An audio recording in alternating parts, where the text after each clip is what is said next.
So guys, ang gagawin ko naman ngayon ay pwede nyo rin itong lutuin at for sure mas mura kaysa dito ang ingredient. Mas mura dyan sa Pilipinas. So ang lulutuin natin ngayon ay ang clam chowder. My first time to cook this too again. So meron tayong bawang. Hindi lahat yan ilalagay. Babawas lang ako dyan. Then yung clams o yung halaan. Yes. Clams meat.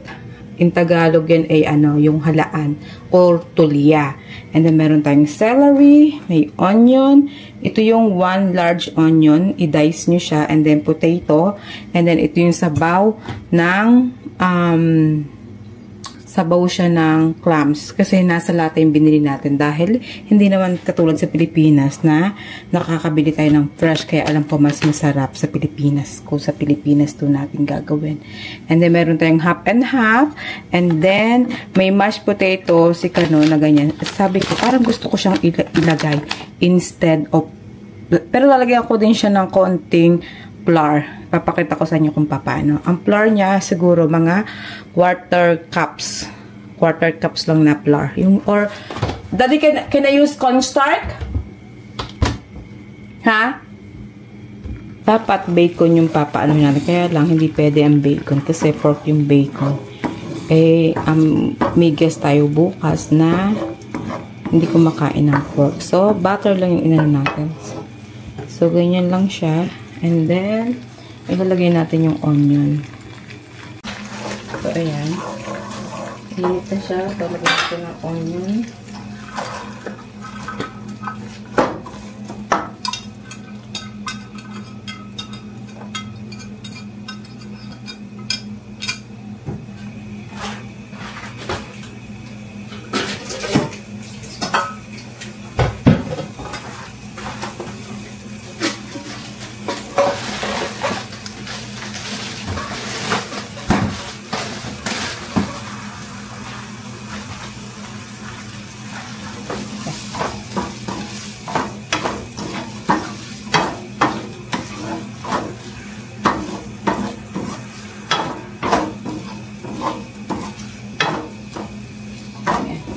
Tignan natin.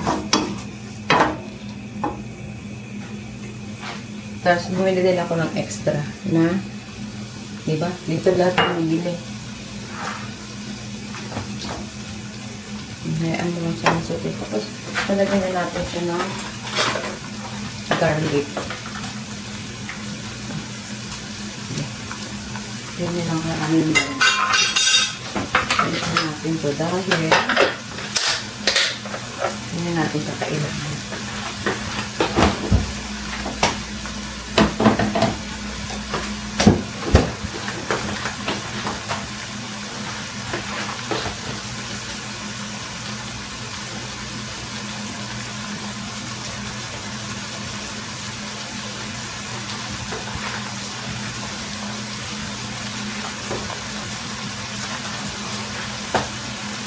So, ganyan lang siya. So, yan, sipit-sipit lang natin ito.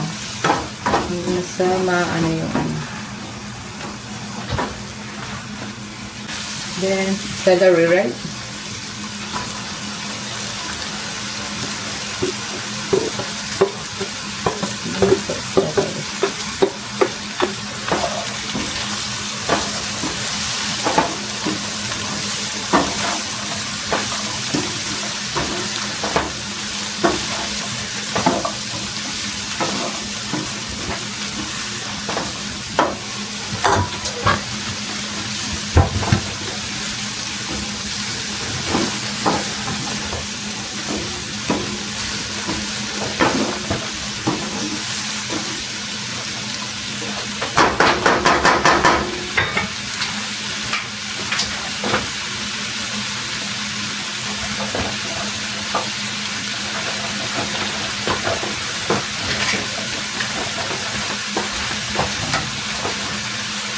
Add water? You don't have broth, so just clam juice and water. Here? No.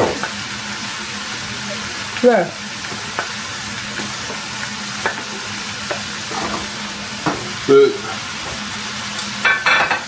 The clam juice and the water are when you're ready to cook. So what I'm gonna put here is a broth, just regular water? Yeah. I don't know what you're trying to do.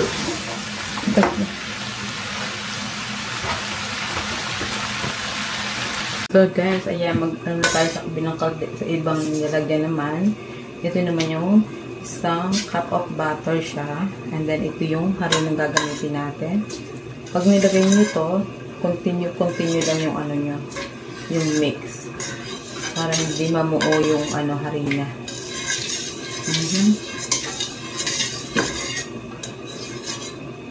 Habang kumukulo yung isa, itong sabaw. Yan.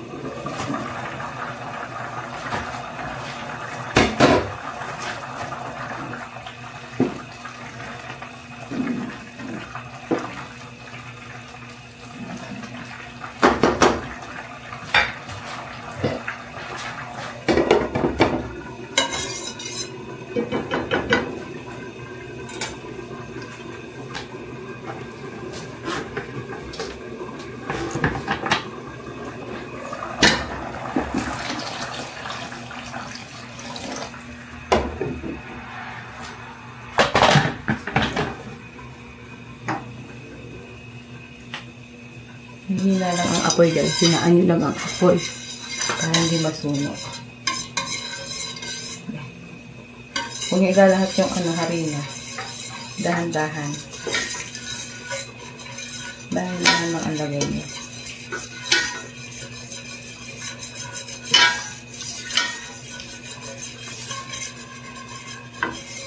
Tapos i-ready nyo rin yung butter. Yung half and half.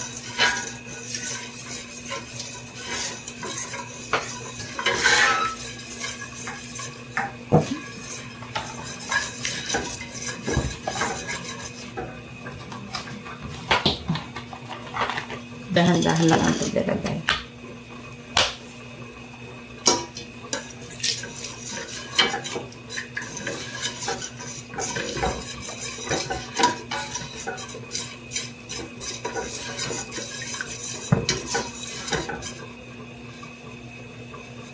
Kalahangin ang ilalagay natin. Maging dadamihan.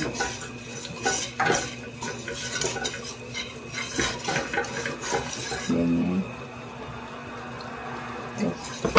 Utay-utay yung akin yung ilalagay.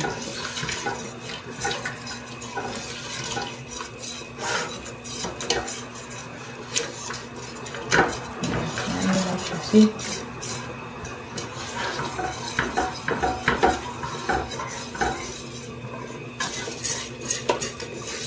Tapos yung half and half. See? Dahan-dahan.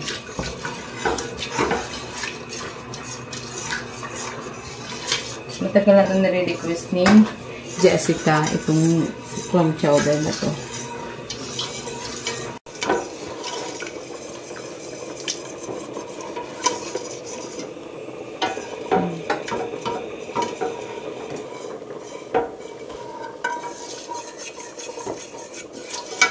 Nalagyan pa natin ng harina.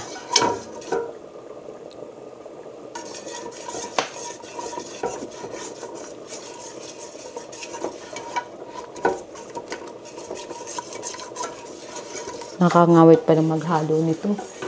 Maya, sige lang.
Lagyan natin ng pepper.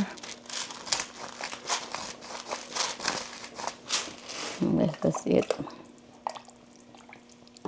Yeah, ito hayaan lang namin kumulo.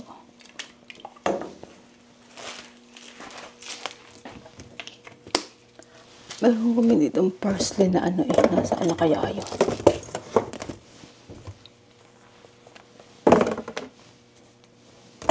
Hanapin ko nga.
Lagyan natin ng parsley. Yan. Dagdagan pa natin. Yan. Kasi marami naman siya. Yan.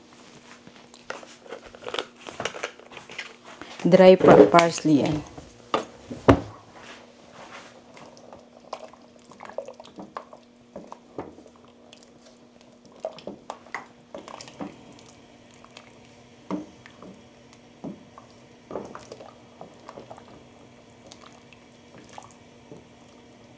Pag kulong-kulo na, tsaka natin ilalagay yung clams.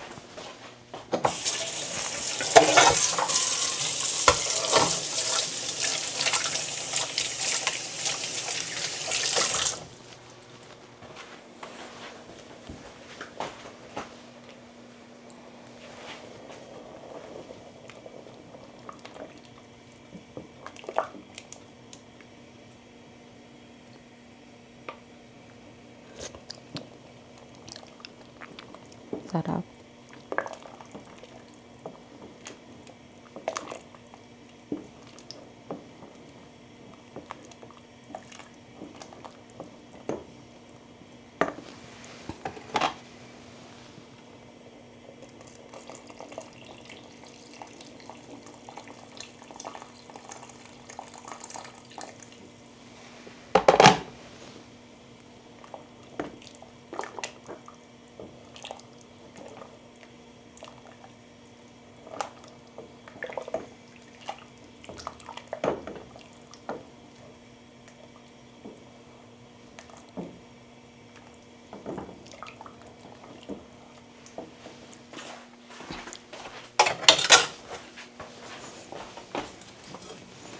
So, hayaan nyo lang siyang kumulo. Tapos mamaya lalagay na natin to.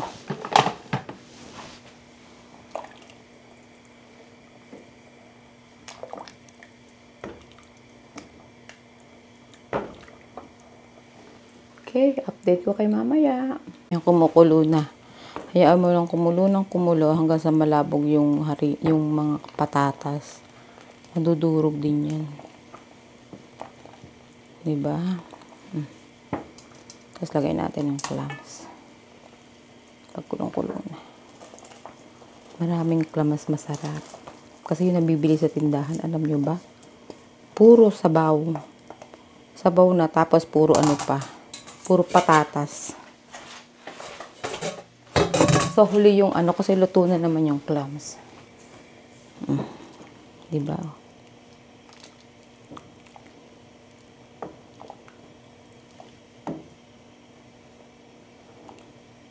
Bukas ko na ilalagay yung pampalapot ko talaga kasi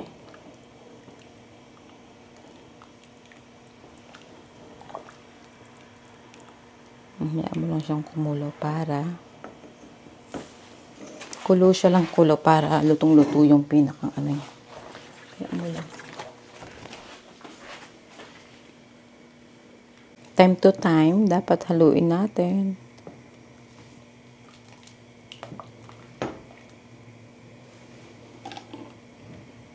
Tikman natin kung tama na sa paminta.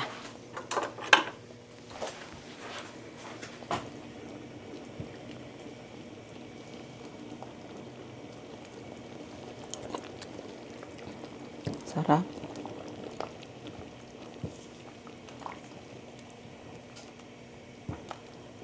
Bukas ko na siya, hindi ko pa ito nilalagay ng asin. Wala pa tong pampaalat.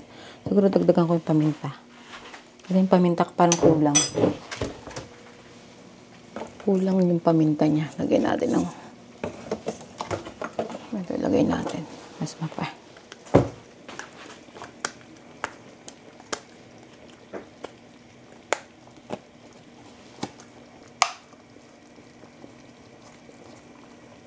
Yan. Mas madami, mas better.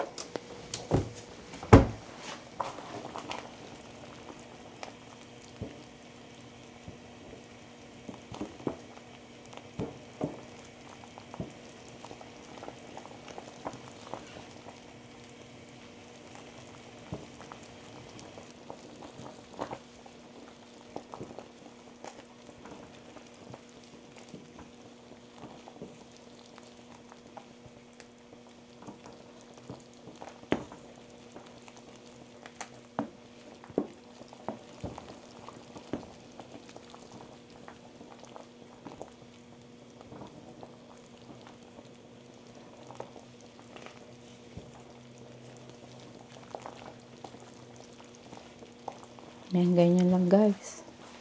Diba?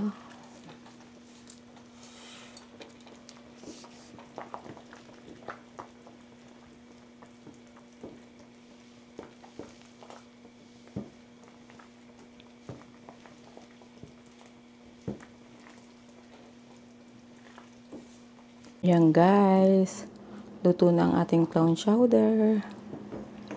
So bukas, bago dalhin yan sa party, doon ko pa lalagyan yung pinakang para lumapot-lapot siya ng konti. Pero okay na siya. Hindi na kailangan ng malapot na malapot. Pero bukas lalagyan ko pa rin siya ng isa. Lalagyan ko siya ng mashed potato, yung ready-made na. Yun ang ilalagay ko. Para mas lalo siyang mas creamy. Pero ang sarap ng lasa niya. Hindi ko pa yan nilagyan ng asin ha. Kasi parang malasa na yung yung binili ko. Kasi ang sarap. Ayan guys, tapos na ang ating clown chowder. Nasa kaldero pa. Bukas ko na lang ipapakita sa inyo kung ano ang final. Okay?